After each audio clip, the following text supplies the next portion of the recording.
विवाह दर्ता कसरी बनाउने र विवाह दर्ता बनाउनको लागि चाहिने डकुमेन्टहरू के हो। यहाँ हेर्नुहोस्, भिडियो लास्टसम्म हेर्नु होला। यो एकदम महत्त्वपूर्ण इम्पोर्टेन्ट हो, हेर्नु होला।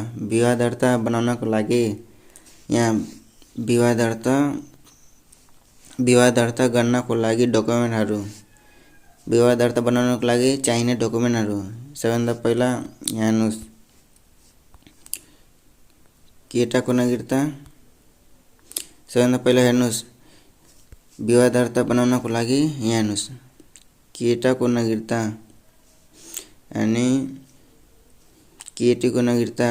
यो केटाको नागरिकता हस्बेन्ड भयो, केटीको नागरिकता वाइफ भयो, केटीको आमाको नागरिकता अनि केटीको बुवाको नागरिकता अनि विवाह दर्ता म्यारेज सर्टिफिकेट, विवाह दर्ता यो चाहियो। अनि केटाको 2वटा पासपोर्ट साइज फोटो अनि केटीको 2वटा पासपोर्ट साइज फोटो।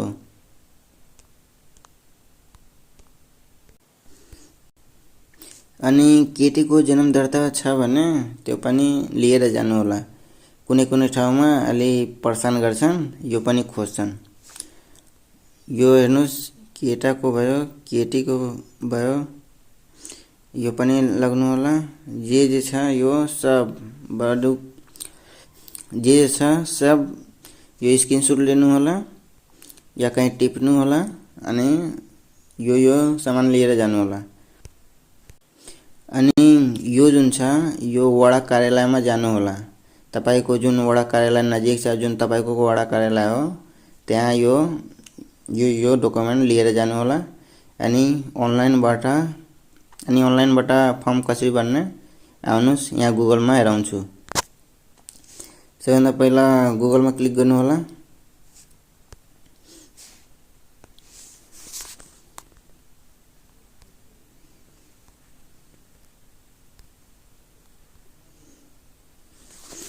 यहाँ हेर्नु होला, पब्लिक डोनेट cr.government.nepal, यहाँ क्लिक गर्नु होला। अनि यहाँ क्लिक गर्नु होला।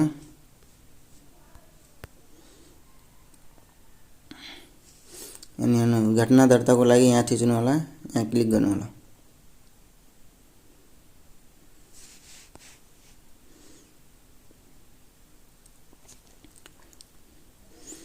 अनि त्यसपछि यहाँ हेर्नु होला, फारम दर्ता परियोजना। यहाँ अन्य घटना जुन छ यो अन्य घटना, यहाँ क्लिक गर्नु होला। यहाँ क्लिक गरेपछि यहाँ हेर्नु होला,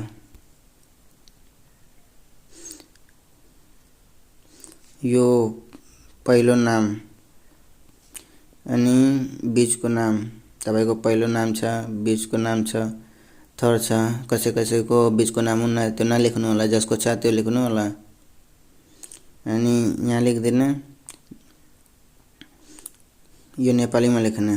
अनि यो विक्रम सम्बन्धमा नेपाली डेट अफ बर्थ, यहाँ साल लेख्ने, यहाँ मन्थ लेख्ने, यहाँ डे लेख्ने। अनि यहाँ तपाईको जेन्डर के हो, महिला पुरुष या तेस्रो लिङ्ग। अनि कास्ट के हो, जे तपाईको कास्ट हो त्यो पनि लेख्नु होला। अनि यो नेपाली भएपछि क्लियर। अनि यहाँ सेम त्यही प्रोसेस यहाँ इङ्ग्लिसमा लेख्ने। यहाँ इङ्ग्लिसमा नाम लेख्ने, मिडलमा अनि यो लास्ट नाम, first name, middle name, last name.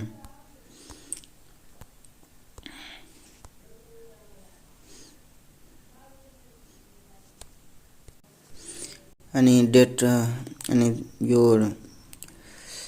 नाम भएपछि बर्थ साइट,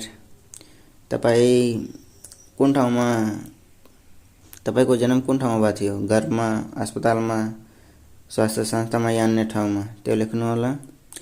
अनि बर्ड हेल्पर कुन थियो, डाक्टर, स्वास्थ्यकर्मी, नर्स, परम्परागत सुर्रेनी परिवार सदस्य, तालिम प्राप्त सुर्रेनी। अनि यो बर्ड टाइप तिमीले वा सोभन्दा बढी एकल या जुम्ला। एकल भनेको एकजना, जुम्ला भनेको जुडुवा। तिमीले वा सोभन्दा बढी यो भनेको 3 भन्दा बढी, 3 वटा, 4 वटा, 5 वटा।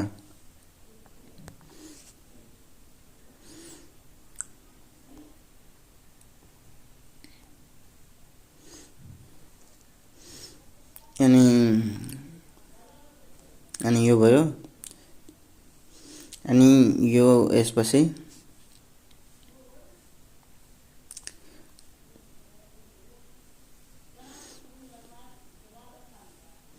अनि साथीहरु यो जुन रातो दिएछ यो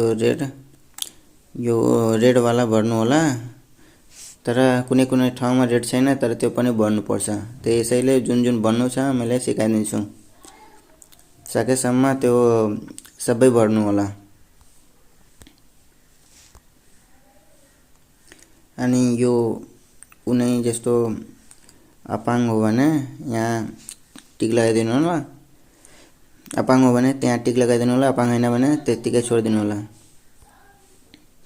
अनि यो तपाईको बोर्ड एड्रेस के हो यहाँ लेखिदिनु होला। बोर्ड एड्रेस यहाँ इङ्ग्लिसमा। अनि शिशुको जन्मको ठेगाना, तपाईको जन्म कहाँ भएको थियो, काठमाडौँ डिस्ट्रिक्ट, जिल्ला कुन हो त्यो पनि राखिदिनु होला। अनि यहाँ तपाईको नगरपालिका हो कि गाउँपालिका हो यहाँ राखिदिनु होला। अनि वडा नम्बर कति हो यहाँ राखिदिनु होला। अनि यहाँ तपाई फोरेगन हो कि नेपाली हो जे हो यहाँ टिक गरिदिनु होला। यहाँ फोरेगन यस्तो राख्नुहुन्छ भने अर्कै आउँछ। म फोरेगन हैन। अनि यहाँ राखेपछि तपाईले आफ्नो आमा बुवाको यहाँ राख्नु होला डिटेल। यहाँ दिएछ number of babies born till now including current.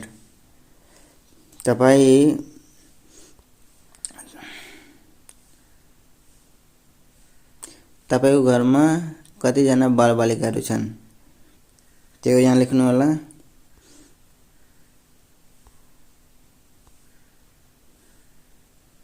अनि यहाँ पनि त्यही सेम लेखिदिनु होला। अनि हेर्नु साथीहरु, अघि जुन मैले भनेको विवाह दर्ता म्यारेज सर्टिफिकेट, यहाँ हेर्नुस् म्यारेज रजिस्ट्रेसन नम्बर यहाँ दिएछ। हेर्नुस् अब यहाँ भर्ने म्यारेज रजिस्ट्रेसन नम्बर। अनि म्यारेज डेट कहिले भएको थियो यहाँ राख्ने। यहाँ हेर्नुस् रेड डट छैन, तर यो पनि जरुरी छ। यहाँ हेर्नुस् म्यारेज डेट रेड डट छैन, तर यहाँ पनि भर्न जरुरी छ, किनकि वडा कार्यालयमा माग्छ। वडा कार्यालयमा त्यहाँ माग्छ यो डेट। यहाँ रेड डट दिए छैन, तर वडा कार्यालयमा माग्छन्। अनि यहाँ ग्रान्डफादरको नाम लेखिदिनु होला। ग्रान्डफादरको सिटिजनशिप छैन भने त्यो नराख्नु होला, नाम मात्रै राखिदिनु होला। अनि यो जुन डेट अफ बर्थ छ यो राखिदिनु होला।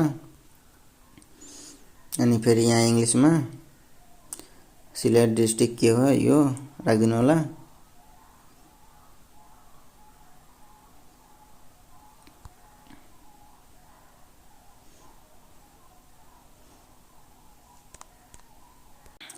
अनि यहाँ फादरको राख्नु होला। त्यही जुन माथि राख्नु भएको छ बस तरिका त्यही हो, तर यहाँ डिटेल छुट्टै फरक फरक राख्नु पर्छ। हेर्नुस् पहिलो नाम, बीचको नाम, थर, अनि जन्म मिति, अनि फादर काम के गर्नुहुन्छ, यहाँ जे गर्नुहुन्छ त्यही राखिदिनु होला। अनि यहाँ इङ्ग्लिसमा राखिदिनु होला। तपाईको धर्म कुन हो त्यो यहाँ राखिदिनु होला। अनि एजुकेसन कतिसम्म पढ्नु भएको छ त्यो राखिदिनु होला।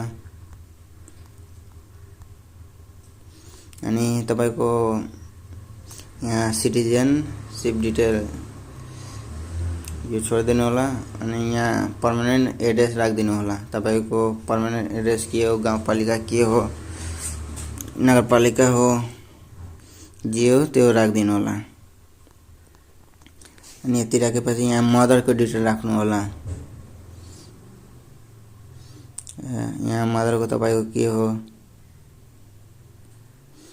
अनि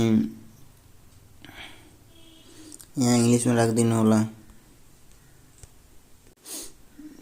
त्यही सेम इङ्ग्लिसमा राख्ने अनि उता नेपालीमा राख्ने।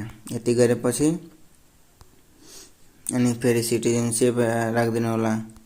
अनि यो नागरिकता कहिले निक्ले थियो त्यो पनि यहाँ नागरिकताको पछाडि त्यो दिएको हुन्छ। नागरिकता कहिले इस्यु भएको, नागरिकता कहिले निस्केको यहाँ राखिदिनु होला। अनि त्यहाँ डेट पनि दियो होला, त्यो डेट पनि राखिदिनु होला। अनि कुन अञ्चल कुन जिल्लाबाट निस्केको त्यो पनि यहाँ राखिदिनु होला। अनि त्यो सब राखेपछि यहाँ पर्मानेन्ट एड्रेस राख्ने। तपाईको पर्मानेन्ट एड्रेस के हो त्यो राख्ने। अनि यहाँ वडा नम्बर, जिल्ला, नगरपालिका, गाउँपालिका जे हो तपाईको त्यो राखिदिनु होला। त्यो सब राखेपछि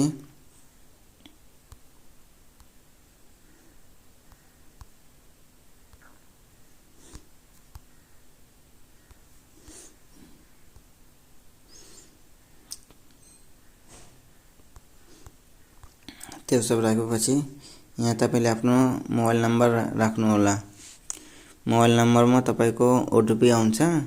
अनि ओटिपी हाल्नुहुन्छ भने तपाईको यहाँ टोकन नम्बर पाउँछ।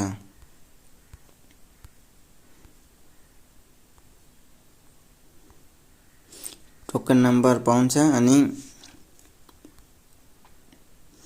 त्यही टोकन नम्बर त्यहाँ लिएर जाने हो। स्क्रिनशट लिने, म फोटो हाल्दिन्छु त्यो कस्तो टोकन हुन्छ। टोकन नम्बर लिने, यहाँ स्क्रिनशट लिने, यहाँ टोकन नम्बर आउँछ, स्क्रिनशट लिने अनि त्यही लिएर वडा कार्यालयमा जाने। अनि यो केटाको भयो, यहाँ मोबाइल नम्बर राखेर अनि यो सबमिटमा क्लिक गरिदिने अनि तपाईको टोकन नम्बर आउँछ। यो जुन टोकन नम्बर छ यो तपाईको भयो, तर यस्तै सेम यो तपाईको केटाको मान्छेको भयो। अनि यस्तै सेम तपाईको यो तपाईको भयो केटाको अनि केटीको पनि यस्तै सेम बनाउने। सेम प्रोसेस यही हो, तर केटीको डिटेल हुन्छ, केटीको आमाको डिटेल हुन्छ, केटीको बाउको डिटेल हुन्छ। अनि यसै सेम गर्ने। अनि टोकन नम्बर केटाको पनि लिने, केटीको पनि लिने। अनि यो फर्म लिएर त्यहाँ जाने। अनि जुन जुन मैले त्यो अघि भनेको डकुमेन्टहरु त्यो पनि लिएर जाने वडा कार्यालयमा। अनि यति गरेपछि तपाईको विवाह दर्ता रेडी भयो।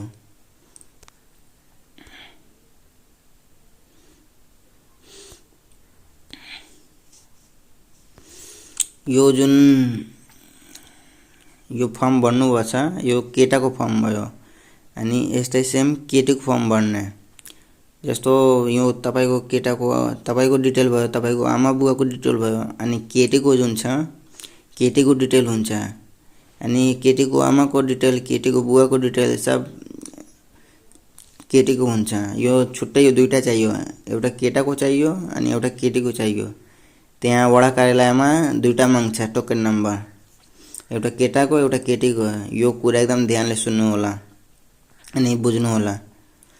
ठीक छ। ल साथीहरु, यदि तपाईलाई केही जिज्ञासा छ भने या केही सोध्नु छ भने कमेन्ट गर्नु होला। म तपाईलाई कमेन्टको रिप्लाई छिटो दिन्छु। अनि यो भिडियोलाई लाइक गर्नु होला, सब्स्क्राइब गर्नु होला अनि कमेन्ट गर्नु होला।